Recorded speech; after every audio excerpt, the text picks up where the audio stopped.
The cues that the market's looking out to as well. Let's quickly introduce our guest on the show to discuss all the events of the week gone by and the weeks that are coming up ahead. We have with us the Chief Investment Officer of Max Life Insurance, Mihir Vora, right here with us in the studios. Mihir, always great to have you with us. So I'm going to ask you the simple question that we've been debating. This mid-cap frenzy, is it for real?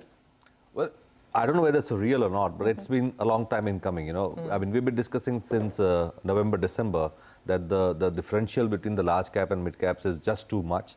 Something has to give, and thankfully it's given in the right way. That large caps have not corrected, but the mid caps have and small caps have caught up. If I'm not wrong, the small cap index is up about 16% from the lows. So that's quite a bit. Yeah, so there's quite a lot of catch up has happened. But now, of course, we need the economy to support it going forward.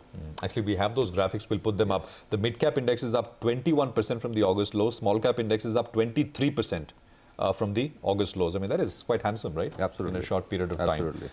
So is this is just catch up, right? I mean, or is this, you think, based on earnings and is this evaluation catch up? Not so much of earnings. I would say it's expectations of earnings, driven first by the lowering of interest rates. So you've seen this huge, twist operation by the RBI after the transmission was being a bit slow. So we've seen a clear direction from the RBI and the government that we need lower interest rates, irrespective of where the inflation numbers look like.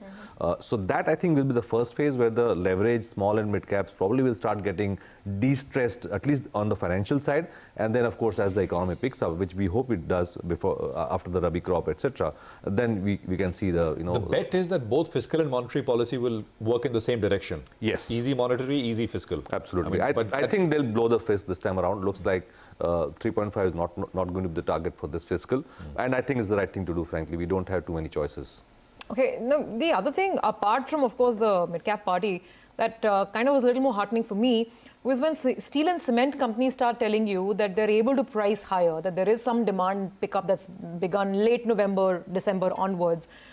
So how are you looking at cyclicals? Is it too early to take that call right now? Or would you start now deploying additional money in some of the economy, capex, cyclical plays? I would start betting on the rural economy. Okay. The Rabi crop is expected to be good. We've seen vegetable, etc. prices cool off. So I think there is some steam out there on the rural side, which was a lot of pent-up negativity out there. So my bet is that some of the sectors which were not doing so well, like FMCG, for example, or tractors and cars, are showing some signs of traction, probably, at least from the stock market point of view. If you look at cars, for example, we've seen now from -15, -20 kind of numbers in September, we are now down to flat. So that rate of delta is now much better than before. We are down to 0% YOY growth, and probably in cars, we might actually start seeing positive numbers very soon.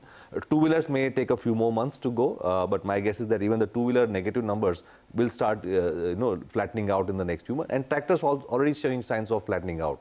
So the FMCG and the rural-based plays, and cement, by the way, rural housing is a big consumer of cement. That can be one reason why cement stocks are starting to look forward. We also got power consumption data, which is down for the 5th straight month, but it is, I mean, the rate of decline is now fallen quite a bit, just 0.5% fall. So maybe that is also bottoming out.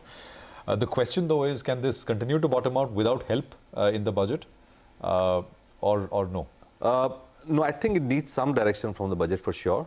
On its own, the winter crop can probably take it a bit more for a couple of months or so, but we need clear guidance from the government that we are getting serious about not only the rural economy, but also this Make in India and the whole animal spirit revival, so to say, whether it's the stock markets or the business spirit. I think a lot of directional guidance is needed, maybe not so much on the fiscal side, but at least as far as business is concerned, we need a lot of directional guidance. The last budget speech was probably one of the longest speeches by the finance minister. 2 hours, yeah. Yeah, almost 2 hours. We don't mind the speech being long, but at least it should have some positive vibes for the business. You know, you spoke about the rural theme, and you think that's the big one to play. Now, you can play through direct FMCG staples, or as you mentioned, through two-wheelers. I mean, there are also sort of, rural financiers. Almost every other NBFC today wants to say we want to defocus on corporate and wholesale. We want to do more MSME and, all that. So how do you play it? Do you play it through the straight staples route, or should you look at the quasi plays like cement, like auto? It can be a mix of both. Even microfinance, for example. Yeah. Microfinance companies, irrespective of cycle, have been growing quite well. Of course, we are left with fewer choices, and because a lot of them are converting to banks. But still, I think those are the pockets where we could play directly and indirectly. FMCG has been out of favor for quite some time.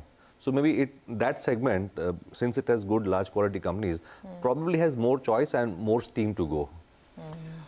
Okay, let's just quickly go across to our colleague Timsy, who's standing by, on exactly that point. Which direction will the budget really take? The focus is really what the government can do to boost aggregate demand. What path will it choose? Will it put more money in the hands of taxpayers through cuts, or it's going to be higher spends on programs like Manrega, etc.? Timsy, what are you picking up?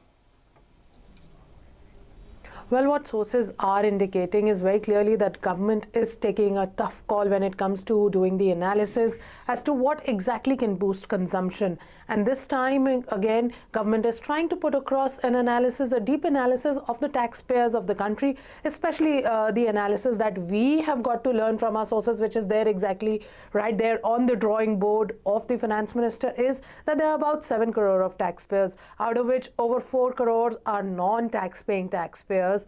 And the remaining 2 to 3 crores, well, about 80% of this base of over 2 crore of taxpayers are the ones who pay in the bracket of 5 to 10 lakh rupees of 15 lakh rupees per annum earning taxpayers. So will it be good or wise enough to pay, to give them an exemption by reducing the income tax rates there, or the same money which could account to as a revenue loss because of giving lower tax rates to this particular segment, that is between 5 lakh to 20 lakh annual earning people, or to spend the similar amount which will be the revenue foregone on this account on the rural economy, which could have a multiplier effect, adding more allocations to Manrega, to rural roads, to unorganized labor sectors, the people who are actually working out there.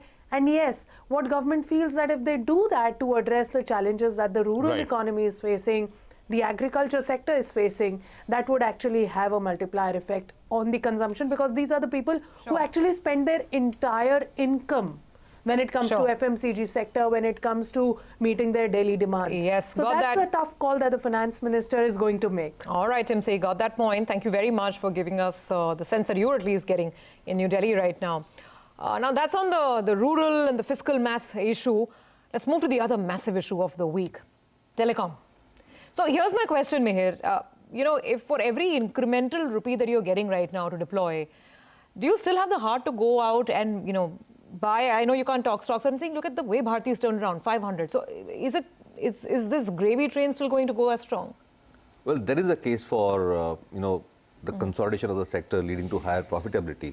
And even the government seems to be of the view that the sector, at least whoever's left, needs to make money for the government to, not only make some revenues from the license fees and the spectrum fees, but also to make sure that we do have, as a country, roll out the 5G also, because unless you have telecom companies make money, the 5G bidding also won't be very aggressive, and the government needs those revenues also.